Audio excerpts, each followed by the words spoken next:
Olá, minha gente, mais um Em Pauta no ar para você saber sobre os trabalhos, o que o vereador aqui da Casa Legislativa Campineira tem feito. E dessa vez, o nosso convidado é o vereador Igor Diego. Igor, muito obrigado pela sua presença. Acho que o pessoal está bastante interessado em saber qual tem sido o seu trabalho aí nos últimos meses de 2024. Olha, eu que agradeço a oportunidade, mais uma vez aqui, de estar com a TV Câmara, que tem uma audiência na nossa cidade. E vamos lá tentar responder todas as perguntas e explicar um pouquinho da nossa atuação. Maravilha. Igor, eu acho que a gente pode começar falando porque, assim, além de vereador, é também presidente da Comissão de Cultura, né? É um tema relevante, as pessoas ficam bastante curiosas em saber, né? Mas o que é essa Comissão de Cultura? Né? O que o vereador trata diante dessa comissão como presidente? Conta pra gente um pouquinho qual tem sido o trabalho. É verdade, nós assumimos, né, agora nesse último biênio, né, a responsabilidade de estar à frente da Comissão de Cultura. A Casa Legislativa aqui, para poder organizar os temas e debater melhor, resolveu separar em comissões os temas principais da nossa cidade. Então tem mobilidade urbana, cultura, tem também a de legalidade. Então são comissões temáticas, entre outras diversas que tem aqui. Eu fiquei, né, indicado pela cultura. As comissões elas são votadas pelos próprios vereadores que se dividem para debater os temas e também poder analisar os projetos de leis, tanto do Executivo quanto também da Câmara. Então antes de ir para o plenário, ele passa pelas comissões para a gente analisar o mérito e poder também ali indicar o relator e quando chega no plenário já está bem estruturado. Então essa é a função das comissões. Maravilha. A gente pode inclusive falar, né, em relação a essa comissão sobre o edital da Política Nacional Aldir Blanc. Constantemente a gente fala sobre isso, né, sobre essa cultura, sobre os editais no jornal. Conta pra gente como é que foi esse tratado. É verdade, a Lei Aldir Blanc é um programa do governo federal que tende, né, era muito esperado e tende a contemplar os municípios e os projetos culturais dos municípios. Então a Campinas teve a satisfação de receber mais de 6 milhões de reais. E os vereadores têm um papel fiscalizativo. É nessa hora que entra a comissão para debater junto com o Poder Executivo e os fazedores de cultura como que será distribuído esse recurso e qual é a metodologia. Até porque, quanto mais efetivo o município é na utilização dos recursos federais, mais chance eles têm para captar recursos no próximo ano. Então nós chamamos essa reunião para discutir esses assuntos e também para democratizar. Carla, hoje é um assunto que tem tomado bastante repercussão dentro da nossa comissão, que é a democratização desses dinheiros. Porque para você fazer captação e aprovar um projeto nem sempre é fácil. O que nós encontramos na periferia, que é onde eu moro, que é no distrito do Campo Grande, e nas periferias de Campinas, são os fazedores de culturas com dificuldade para fazer captação do recurso. Tem o dom cultural, sabe fazer, mas não sabe como fazer essa captação. Então nós trazemos essas demandas, né, da comunidade para dentro da comissão e construímos junto com o Poder Executivo soluções para que todos sejam contemplados de maneira iguais. Nós podemos citar alguns exemplos de grupos que foram contemplados por esse edital? Sim, o edital ele é aberto, né? E aqui a gente, através da Comissão de Cultura, nós fizemos a indicação para que a Secretaria de Cultura pudesse disponibilizar, por exemplo, intermediadores, ou seja, pessoas que entendem da escrita e pode auxiliar. Então esse intermediador hoje ele é pago com o próprio recurso da lei, com o próprio investimento que chegou, ele é pago para ajudar aquele projeto a ser contemplado. Então nós temos hoje os pontos de culturas fortalecidos. Então nós temos as casas de culturas e os pontos de culturas. Também tem os pontões de cultura. Depois a gente pode explicar um pouquinho a diferença, mas esse fortalecimento nos territórios são muito importantes. Aí nós temos desde o hip hop, break, temos também grafite, oficineiros também, que são pessoas que tocam ali uma viola, que recebem um recurso. Então esse investimento e toda essa ação, ela passa antes aqui pela Comissão de Cultura. Isso é um ponto interessante também, porque assim, muitas vezes as pessoas pensam, ah, a cultura é só música, teatro, cinema, mas não, né? A gente tem um leque muito grande, né? A gente tem muitos artistas e muitos pontos de cultura para valorizar, né? Mesmo dentro da cidade de Campinas. É verdade, a cultura ela é bem expansiva, como a gente fala, e quase tudo a gente vê a cultura no nosso dia a dia, mas não vê a fomentação. Os pontos de cultura, a ideia foi o seguinte, os pontos de cultura são assim, ao invés do governo, né, tanto executivo, municipal quanto estadual e federal, vir e construir uma casa de cultura e gastar todo um recurso para a construção e também para conseguir manter aquele espaço aberto, hoje eles pegam, por exemplo, uma associação, eles pegam instituições da comunidade que abrem as suas portas para fazer um ponto de cultura ali. Então, o recurso que eu investiria para construção e manter aquele espaço aberto, eu uso para fomentar os fazedores de cultura no próprio território. Então, isso é muito bacana. Então, a gente conseguiu ampliar e democratizar através dos pontos de cultura, que são próximo da comunidade e, ao mesmo tempo, não tem aquele gasto de um equipamento público a mais ali, que tem um custo alto para o município. Então, foi a medida assertiva, esses pontos de cultura. E tem também os chamados pontões, né? O que são os pontões de cultura? Os pontões é assim, semelhante com os pontos de cultura, só que aí que ali exerce mais de uma atividade cultural, são várias, então a oferta é maior. Um ponto de cultura às vezes é uma aula de viola ou de teclado, é um ponto. Uma aula de dança, né? Pode ser um ponto. Agora um pontão não, ele já reúne várias atividades de cultura dentro de um único espaço. Maravilha. Tem um outro edital também de fomento, que é o Cultura Viva, também muito comentado, inclusive a agenda cultural, vira e mexe, a gente consegue fazer entrevista com esses artistas. Eu queria que o senhor falasse um pouquinho sobre a Cultura Viva.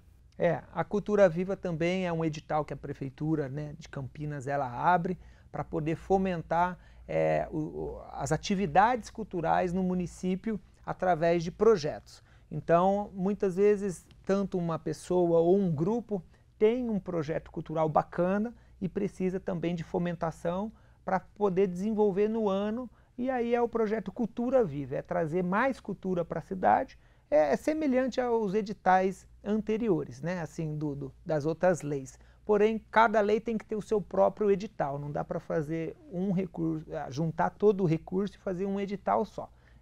A captação ela é bem semelhante, aí tem um grupo de trabalho que chama, né, um GT de trabalho, onde participa o conselho, participa a comissão aqui da Câmara de Cultura, participa o executivo. Então, dentro desse GT ali é analisado e contemplado os projetos de cultura viva durante o ano na cidade de Campinas.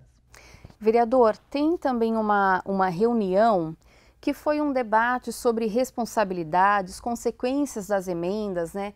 Para onde essas emendas foram destinadas, o que foi discutido entre os parlamentares com relação aos eventos culturais aqui de Campinas. O que o senhor pode adiantar para a gente do que foi discutido, o que tem sido conversado nessas reuniões?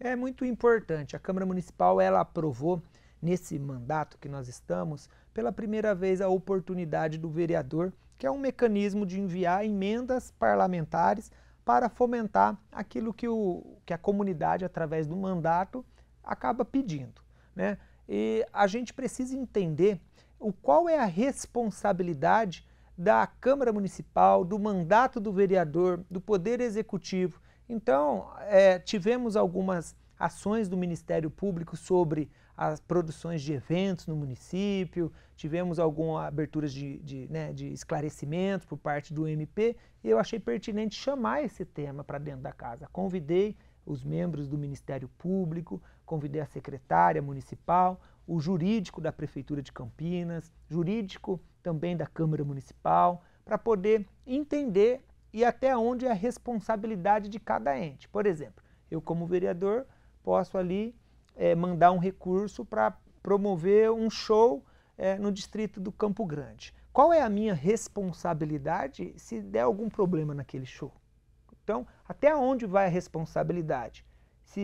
Qual é a responsabilidade do Poder Executivo? E qual é a responsabilidade do produtor? Então, é importante a gente entender para que fique claro para todos os vereadores da casa esse tipo de situação que ainda não era esclarecida. Então, foi uma reunião muito importante e necessária. Outros projetos bastante importantes durante o seu mandato, o primeiro mandato, né, como o senhor disse no início, é um projeto de lei ordinária número 161/2024, que proíbe a comercialização de bebidas e alimentos em recipientes de vidro. Eu imagino que isso foi pensando muito pela segurança de quem frequenta o evento, né? Exatamente, né? A gente recebeu bastante aí reclamações. No Carnaval de 2024 a gente já teve um decreto proibindo, mas a gente crê que isso tem que ser seguido e a melhor forma de garantir que isso seja feito é através de uma lei. Por isso que nós fizemos, né, propomos essa ideia que deu muito certo no Carnaval, através de um decreto, só que a questão do decreto ele não tem tanta força quanto a lei, né? Então a gente, junto com a Secretaria, mais uma vez, de Cultura e Turismo da cidade, nós debatemos esse tema antes de fazer a lei, criar a lei, e entendemos em conjunto também com a Guarda Municipal, que apoiou, e também ouvimos a Secretaria de Saúde, porque nesses eventos de grande porte, eles recebem muita gente com o pé cortado, pessoas que têm trauma através de uma garrafada na cabeça, numa briga, num desentendimento, numa confusão. E o vasilhame ali, a vasilha de plástico, ela evita bastante acidente. Então, o município é um evento mais seguro, o município tem a ganhar com essa propositura que está em tramitação aqui na casa. Maravilha. O senhor citou o Carnaval, acho que a gente pode fazer um balanço sobre o Carnaval desse ano, né? Foi bastante comentado o Carnaval de Campinas. Foi um dos maiores carnavais aqui dos últimos tempos. É um modelo um pouco diferente que Campinas tem adotado, né? Campinas tem feito um carnaval mais distribuído através dos blocos. Então não é aquele carnaval tradicional que fecha uma rua e simplesmente concentra todo mundo ali. Não, ele tem dado oportunidade para os tradicionais blocos de carnaval da cidade poder apresentar. Então se tiver algum lá no Campo Grande, apresenta lá na região, um lá no distrito de Barão Geraldo, que os mais tradicionais estão ali, mas também tem carnaval aqui nos outros pontos da cidade. Eu acho que foi Sousas e mais um ponto que agora eu não recordo, mas é aqui pertinho da Câmara, não recordo o nome agora, mas teve também e foi assim, bastante gente, todos lotados, todos super cheios, mas também trouxemos essas preocupações antes, junto com a Guarda Municipal, Força de Segurança, para poder discutir toda essa organização e também ouvir os organizadores, né? E dessa vez contaram também com emenda parlamentar, que pôde ajudar os blocos, que tem vínculo aqui e apoio dos vereadores da casa. Então foi um sucesso, mas era algo preocupante e a gente também trouxe esse assunto para dentro da casa. Essa questão de regionalizar, eu acredito que também oferece uma certa comodidade, né? Porque não é muito simples você levar um bloco para um lado e depois vai para o outro. Campinas é uma cidade grande, é uma metrópole, né? Então a gente sabe que a locomoção também pode contar com alguns desafios. Então, cada um na sua região, acho que facilita também por esse lado, né? A questão de segurança, mobilidade. É verdade, isso ajudou bastante e tem aquele pessoal também que ajuda a fomentar o comércio local, né? Por exemplo, aquele pessoal que segue e gosta de tudo um pouco. Então ele fala assim, a característica do carnaval lá de Barão é diferente que a do Campo Grande, que é diferente da do Ouro Verde. Então eles também conseguem fazer que aquelas pessoas que gostam e acabam indo em todos, ele também ajuda a fomentar o comércio local, trazer cultura descentralizada para as regiões. E o principal ponto positivo é, sim, a mobilidade urbana, o deslocamento, porque a maioria da pessoa é aquela turma que não segue muito, mas vai lá porque está tendo, vamos aproveitar ali, está pertinho de casa, acaba sendo uma opção cultural no município.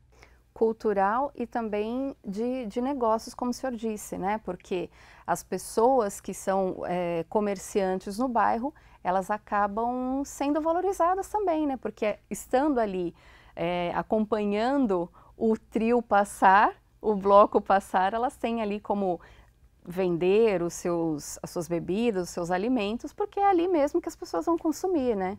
É verdade. Da onde a gente, né, da onde eu vim, lá onde eu moro, no distrito do Campo Grande, a gente consegue muitas coisas na vida através dessas oportunidades que a gente chama de bico. Então, além do próprio comerciante que está estabelecido ali, é importante dizer que é uma oportunidade para as pessoas que quer ali, sabe, ganhar uma graninha extra, naquele momento vai ajudar em casa, vai terminar aquele cômodo, vai fazer aquele puxadinho ou vai poder levar as crianças na praia no final do ano. É desse dinheirinho que sobra, porque não tem sobra, tá? Apertado as coisas. Então, quando a gente consegue visualizar e transforma a cidade numa cidade de oportunidades, e Campinas é uma cidade que tem muito dinheiro circulando na rua, é uma cidade próspera, graças a Deus por isso. E a gente precisa fazer que esse dinheiro chegue também na mão dessas pessoas. Então, foi um saldo muito positivo no balanço depois do Carnaval, de pessoas que veio de um momento de pós-pandemia, que era segurança, que trabalhava em evento, que trabalhava ali na questão de iluminação. A maior parte dos beneficiados são aqueles que a gente não vê, né? A gente vê ali os artistas, a banda, mas existe um ecossistema de pessoas muito maior por trás de um evento que transforma a cidade de Campinas numa cidade de oportunidade. Maravilha. Vereador, tem um outro projeto também que fala sobre a isenção de taxas em eventos beneficentes. O projeto 158/2024. Por que o senhor teve essa ideia, né, de isentar as taxas desses eventos beneficentes? O que acontece? Muitas vezes esses eventos, eles têm apoio aqui de recurso municipal e também do recurso através das emendas, que é municipal, para fazer a execução. E hoje a gente não entende, que a gente não vê nenhum propósito em cobrar aquela taxa do alvará, por exemplo, de um evento que está recebendo recurso municipal. Já é muito difícil para aquela pessoa fazer a captação do recurso. E o próprio município está, através de um projeto de fomento ou de uma emenda ou de uma finalidade social, gastar um dinheiro com o alvará. Então é uma oportunidade, um incentivo a mais se a gente conseguir isentar essas pessoas, né, que têm essas finalidades das taxas. Então, eu acho que tem coerência, né, tem mérito o projeto. A gente agora precisa conseguir superar a questão da legalidade, né, porque todo projeto aqui, antes de passar pelo mérito, ele passa pela legalidade, que é o parecer jurídico, que é entender se isso não vai onerar o município, e porque aí a gente, enquanto vereador, não pode ultrapassar essa barreira. O município tem um orçamento, o vereador ele não pode interferir e prejudicar o que está dentro do orçamento. Então a gente está construindo junto com o executivo, e é aí a importância de ter vereadores que consigam dialogar e fazer parcerias para poder articular os projetos, né? Então a gente está conseguindo superar através de um estudo de impacto orçamentário, né? Através de documentos que possibilite a aprovação dessa propositura. Maravilha. Tem um projeto também de implantação de um podcast na região do Campo Grande, uma região que o senhor conhece muito bem, né? Conta pra gente por que esse podcast, qual é o objetivo desse podcast lá na região do Campo Grande. Nós temos em Campinas, dentro ali da IMA, né, que é a empresa de tecnologia do município, um podcast público. É o primeiro podcast público da cidade. E em poucos minutos que eles abrem a agenda, já é lotado. A procura é muito grande. E eu acho que a gente poder desenvolver, criar um podcast descentralizado é uma oportunidade também que a gente vai estar dando para as pessoas da periferia. Porque o podcast da periferia, ele é um pouco diferente do podcast aqui mais centralizados. Os temas são diferentes e a gente vai poder ali desenvolver muitos talentos, dons, gerar economia, gerar receita, mudar a vida das pessoas. Colocar perto da casa dele e falar, olha, vocês podem ter um podcast, só vim gravar aqui, independente do tema. Então, trazer mais essa possibilidade desse equipamento, eu acredito que daqui para frente é inevitável. Nós teríamos que ter um em cada distrito da cidade, tamanha procura. Então, é mais uma forma de incentivar e desenvolver dons, né? Se Deus quiser aí, imagina sair um podcast, estoura, usa as redes sociais para poder ganhar dinheiro, para poder se dar certo na vida. Então nós temos que ter esse equipamento. E depois do podcast eu já vou deixar aqui também, já vou dar um spoiler aqui, que agora nós pretendemos utilizar o mesmo espaço do podcast para criar o estúdio para gravação, né, gravação musical dentro da Casa de Cultura também lá do Campo Grande, que é no Parque Itajaí. Então nós já estamos fazendo esse projeto junto à Secretaria de Cultura para ter um estúdio lá para a galera poder gravar suas músicas lá e poder postar na internet também. Maravilha, eu acho que essa questão do podcast, né, essa ideia que o senhor traz, remete também à educação, porque isso acaba envolvendo também, né? Porque hoje a gente sabe que a maioria dos alunos, vira e mexe, tem uma aula virtual, tem alguma atividade para fazer em casa, que é ali através do computador, e tem muito podcast ensinando muita coisa boa para esses alunos, né? Como que o seu gabinete tem trabalhado nessa área da educação?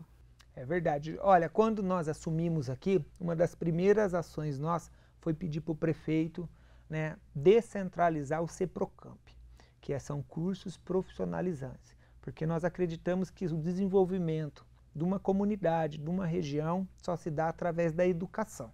É o pilar, né? São vários pilares, mas a educação é um pilar fundamental.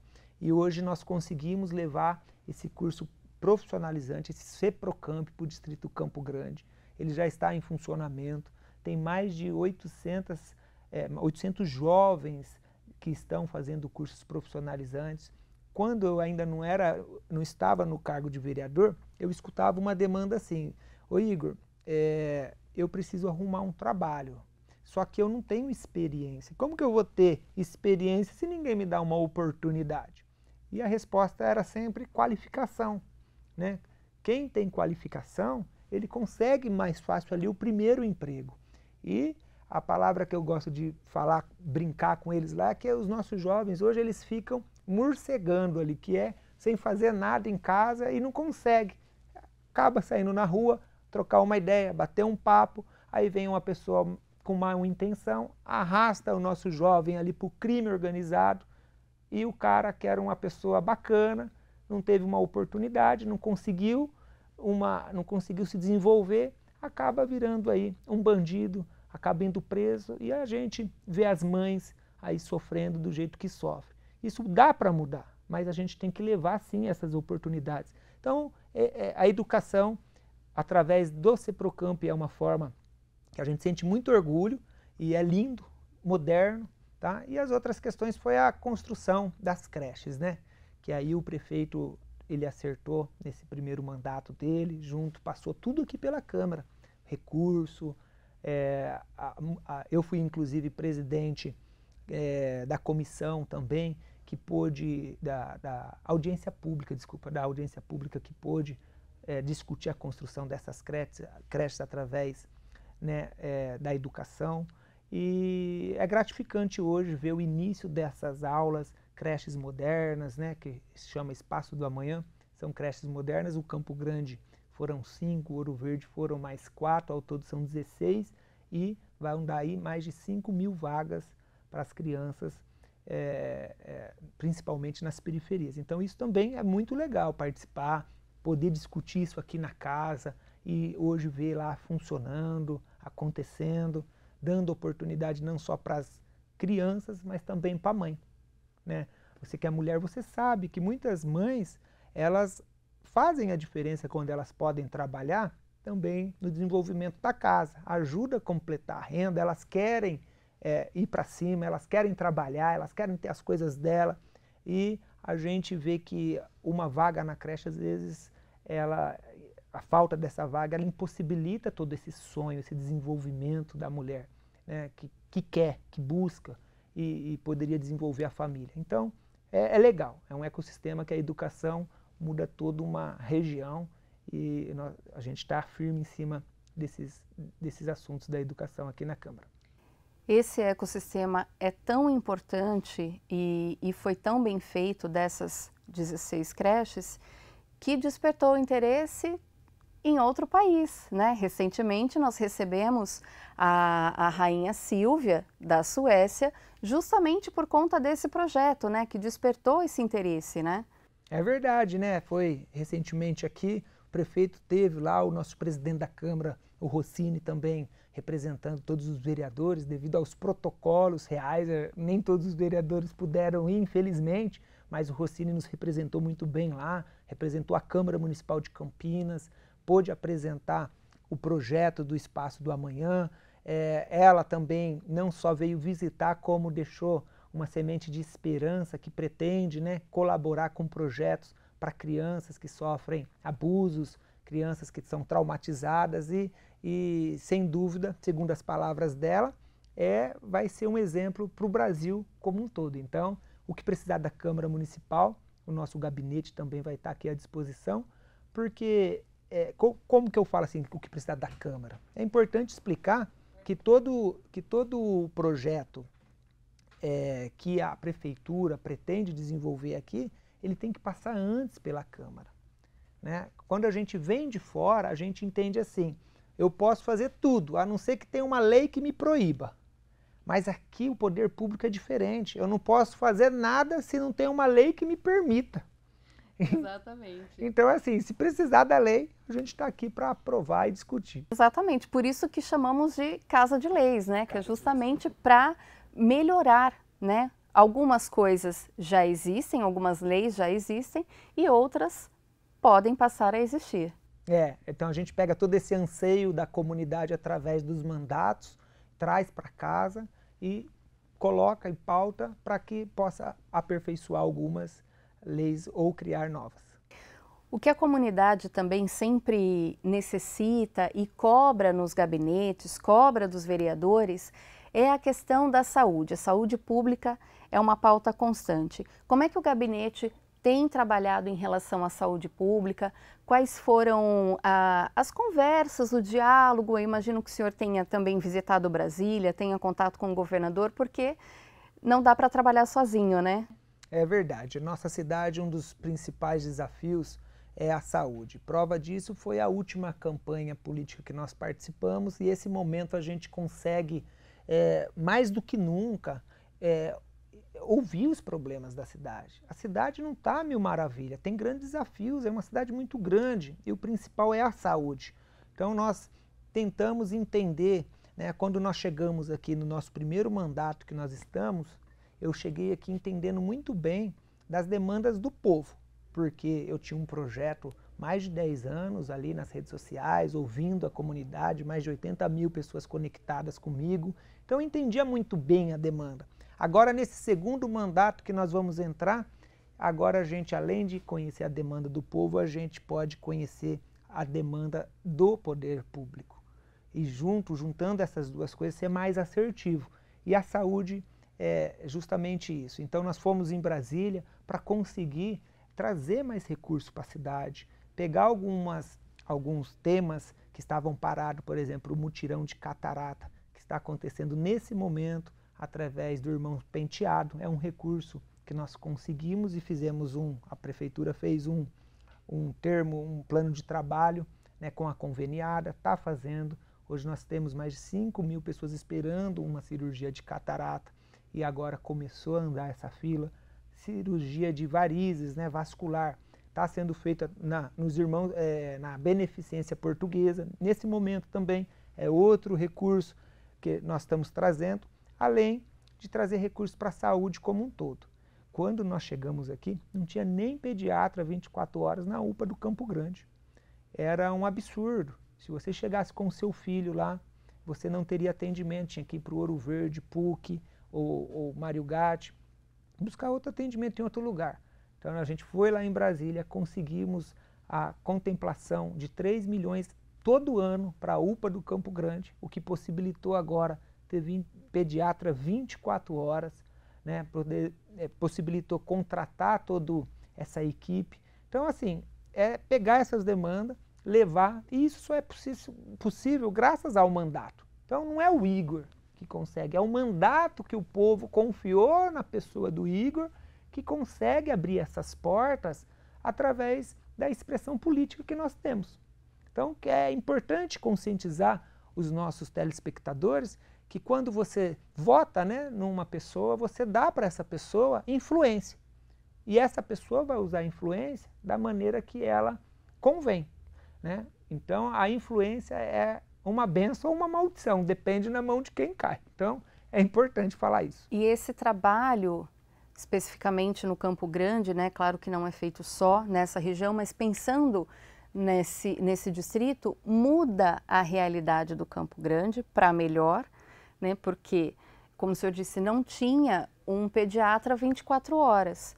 E aí, como é que faz uma mãe com um filho ali doente, em estado febril, precisando levar o filho para um pediatra? Aí tem a questão da mobilidade, que ela precisa se locomover, muitas vezes não tem carro, muitas vezes precisa do transporte público. Então, tudo isso é pensado na hora de distribuir essas verbas, né, essas emendas. É verdade. O sindicato, ele faz uma pesquisa e a UPA do Campo Grande era a pior UPA de Campinas. Depois de todo esse esforço, anos de trabalho, recurso, mudança na gestão, né, mudança no RH, todo um sistema e um trabalho, hoje é a melhor UPA de Campinas, né, segundo o sindicato de saúde do município. Não é o Igor que está falando, não, mas eu me orgulho muito. Por quê?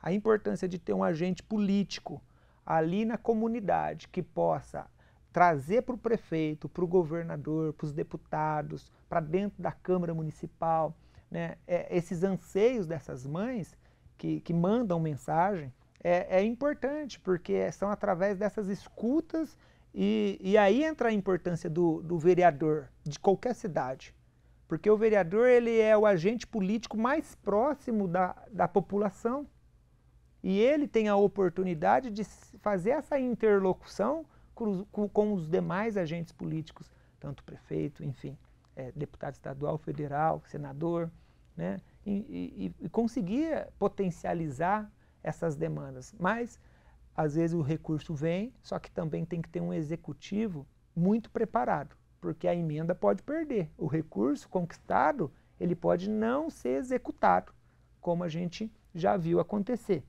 Então, é importante que o executivo seja competente, que possa fazer um plano de trabalho, que consiga contratar, organizar, fazer concurso ou contratar empresa, enfim. Existe toda uma burocracia para conseguir até chegar naquela mãe, naquela criança, naquele cidadão. E aí o vereador entra de novo em ação para fiscalizar todo esse procedimento de contratação, para que não haja desvio. Então, o fortalecimento da saúde, ele se dá nessas questões, ouvindo, buscando, trazendo, fiscalizando e acompanhando. O gabinete do vereador Diego tem trabalhado também na questão da mobilidade urbana. Uma cidade do tamanho de Campinas precisa ter isso muito bem pensado para gerar segurança, além de mobilidade, né? Porque é muito carro na rua, muita gente na rua, as pessoas precisam circular. Como é que o seu gabinete tem pensado nesse tema? Campinas, como toda metrópole aí, né, tem a dificuldade da mobilidade urbana. Nós temos atuado... Nós temos a Avenida John Boyd Lopes, que eu queria destacar, que é a ligação lá do Campo Grande aqui com o centro. Ela é bem extensa, mais de 20 quilômetros. Então é um grande desafio você morar, viver num distrito dormitório, que é aquele distrito como Campo Grande, Ouro Verde, onde as pessoas ali dormem, acordam, vêm trabalhar e voltam no final da tarde para descansar de novo. Então são chamados de distritos dormitórios, super populosos. Se juntar os dois dá mais de 500 mil habitantes. Então, maior do que muitas cidades da região metropolitana de Campinas. Então, a mobilidade urbana, tanto da Rui Rodrigues, John Boyd Lopes, ela tem que ser muito pensada. E isso nós temos um projeto antigo na cidade, do governo passado, que é os corredores do BRT, que era outra situação que parecia que não acabava nunca, né? Parecia uma novela aí que não chegava a seu fim e a gente ali cobrando, acompanhando são as maiores obras de mobilidade urbana do país em relação a transporte público. Então, são desafios grandes, né? Uma das empresas ali do Ouro Verde não conseguiu terminar a obra, aí é um processo, né, difícil para conseguir chamar uma outra empresa para continuar aquela obra. Nós temos também os termos de ajuste de conduta ali na John Boy, que é o Shopping Bandeiras, que tinha que fazer um certo trecho, está fazendo agora, iluminação dos corredores e também o contrato agora para colocar os ônibus para rodar. O grande desafio após a obra do BRT terminar é fazer que a operação funcione, porque a operação que está funcionando hoje dentro das obras é uma operação antiga, e para mudar a operação através de uma nova licitação. E chega agora a licitação, ela dá deserta, porque os empresários entenderam que estavam exigindo muito, e então tem esse diálogo que tem que fazer com os empresários das empresas. Olha que desafio. Então, nós precisamos acompanhar de perto, cobrar o Poder Executivo para que isso aconteça. Sem falar nas injustiças sociais. Como a gente chegou aqui, uma das principais ações nossa de mobilidade foi fazer um requerimento e pedir um estudo onde nós conseguimos cancelar 126 mil multas na John Boy do Lope, que estava sendo aplicada de maneira irregular.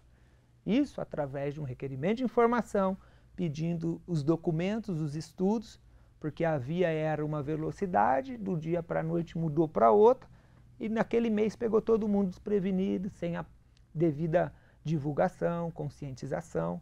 Então nós conseguimos comprovar e conseguimos que o poder público devolvesse o recurso aí de 126 mil multas, que não é pouca coisa, em uma avenida. Então o mandato tem que estar atento a essas coisas aí. Parece que são detalhes, né? Mas na verdade são detalhes que fazem toda a diferença. Pensando, né, nesse tema de mobilidade urbana, uma mudança como essa precisa ser antecipada para o público, justamente para não ter esse trabalho depois, né, e precisar refazer, né? Então, assim, avisar antes, comunicar, deixar as pessoas cientes, né, do que vai acontecer. É verdade, a multa, né, ela tem duas finalidades, né? A primeira é educacional e a segunda punitiva. Então, quando eu deixo de fazer o processo de educação no trânsito e já venho punindo a pessoa, eu tô pulando uma etapa da lei federal, que está na nossa Constituição. Então, foi com base nisso, olha, qual que foi as medidas educacionais da nova velocidade da via. Então, eles não conseguiram comprovar que teve um trabalho. E foi aí que a gente solicitou esse cancelamento. Então, é importante, parece coisas poucas, mas quando tem um mandato ativo, atento, você consegue, através dos documentos oficiais, né, que são mecanismos do vereador, que consegue ajudar muita gente. Uma outra ação do nosso mandato no transporte público é a data de validade do cartão bilhete único. Hoje, o cartão, se você tem um saldo, ele vence em 1 ano. Né? Então, se você não pôs e não usou, você perde. Para onde que vai esse dinheiro? Ele vai para as empresas de ônibus. Nós entendemos que isso também é errado. Nós entramos com um projeto para cancelar essa data de validade do bilhete único. Né? Estamos discutindo junto à INDEC, pelo menos um prazo eles estão me pedindo para fazer um projeto modificativo para pelo menos 5 anos. Eles entendem que 5 anos a pessoa já não tem mais o cartão, perdeu o cartão ou não está mais na cidade e esse dinheiro não pode ficar travado no tesouro. Então aí eles poderiam utilizar para as ações sociais. Então eu até achei que, né, um meio termo bom, então também está aqui, já passou em primeira votação, estamos ansiosos para o presidente pautar para a segunda votação aí. Maravilha, e a gente não pode encerrar esse programa sem falar sobre segurança, porque uma cidade segura é uma cidade melhor. O que o vereador Igor Diego tem pensado, tem bolado estratégias em relação à segurança da cidade? A segurança, né, por muitas vezes ela tem a responsabilidade aí maior do governo, do estado de São Paulo. Então, nosso partido, Republicanos, também é o partido do governador, temos buscado esse alinhamento para reforçar, né, a segurança da nossa cidade. O governador já trouxe recursos para a gente trazer uma delegacia para o distrito do Campo Grande, que vai ser na área do antigo terminal de ônibus, que hoje é um vazio urbano sem utilização. também a descentralização do Corpo de Bombeiro para o Campo Grande e Ouro Verde. Também vai construir novas bases ali. E eu apresentei um projeto municipal aqui que é bem interessante. Hoje nós temos as câmeras em alguns pontos das cidades, que ele é o ponto ali da Sincamp. Agora chama SIC, teve uma mudança recente, que é a Central de Monitoramento do município. Passou um carro ali, que tem um comunicado de roubo, ele já é, né, alertado ali para as forças de segurança municipais. O nosso projeto prevê que todos os radares de Campinas, aqueles que só servem para dar multa, né, que eles possam ser equipados, e a própria empresa que já está explorando esse serviço sem custo para o município nenhum, que eles sejam equipados para ver cada plaquinha ali e independente se passou mais ou não, também seja conectado. Então a gente ampliaria aí mais de 800 pontos sem custo para o município. E o mais legal, Igor, isso vai ser difícil acontecer.